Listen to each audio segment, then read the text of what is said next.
First, I'm glad we as a collective can see past this BS. Zuck goes on the premier propaganda platform of Joe Rogan, claiming he was being pushed to silence the truth with fact checkers. And now he's trying to shift the blame. People from the Biden administration would call up our team and scream at them and curse. And with Zuck, sure, to a degree, it's true. Guys like this are just doing their job. He's a puppet. He has no real emotion. But 5 years later, a little too late, bud. We're not letting you off the hook just like that.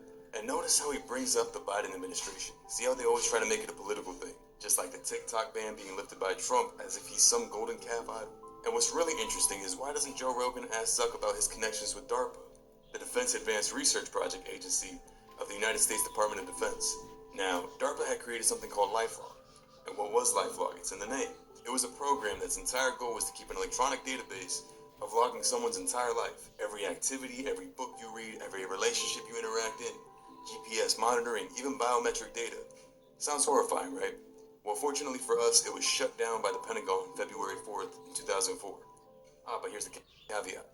A small company called Facebook was launched the exact same day. Why didn't you ask about that, Joe? I guess the gatekeepers are going to keep gates. Now, pay attention to this rebranding of Zuck, because clearly he's been instructed to reinvent himself as some public relations ploy. From progressive cyber bro to this tough guy libertarian, it looks like his appearance was taken out of a Gen Z starter pack meme.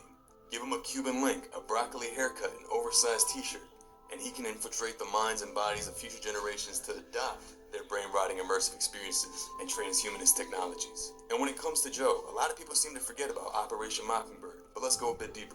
So in the 80s, a U.S. military officer named Michael Aquino, a prize specialist in psychological operations, or PSYOPs, had created a document called PSYOPs to Mind Wars, talking about how they will weaponize truth and gatekeep conspiracy culture through the use of television and radio. Years later, Aquino would become closely connected and initiated into the Church of Satanism by Anton LaVey, and raised up in the occult ranks just as he did in the military. Now, Joe has attended LaVey's grandson's satanic wedding. Joe Rogan's talent booker and researcher, Matt Staggs, was the ex-host of the Disinformation Company, and that company also produces many of Alex Jones' books and films. Now, InfoWars, Mind Wars. Interesting. But pay attention to that name and the logo, the Disinformation Company. They're telling you what they're doing. And who are the founders largely influenced by?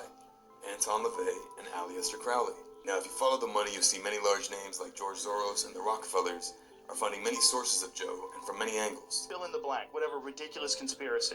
The Rothschilds, the fucking Rockefellers, whatever it is. I'm not talking about that because the government threatened my family. That is fucking wrong. It's ridiculous.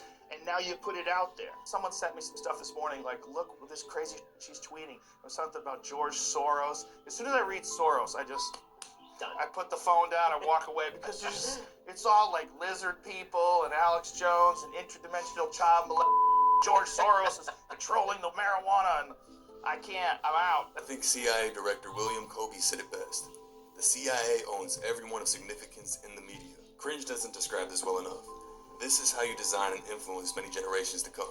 I'll tell the government right now, tell you right now if you're listening, NSA, CIA, I'm available, okay? If you show me all the real wreckage, I swear to God, I will make fun of that to the end of time.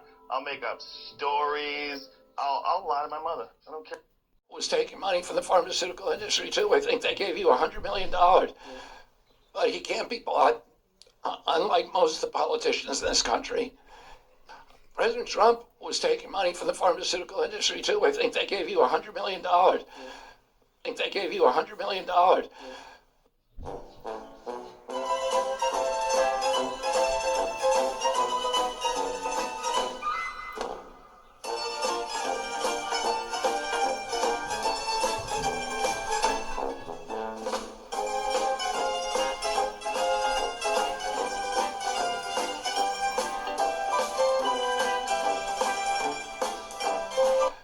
But he can't be bought, unlike most of the politicians in this country.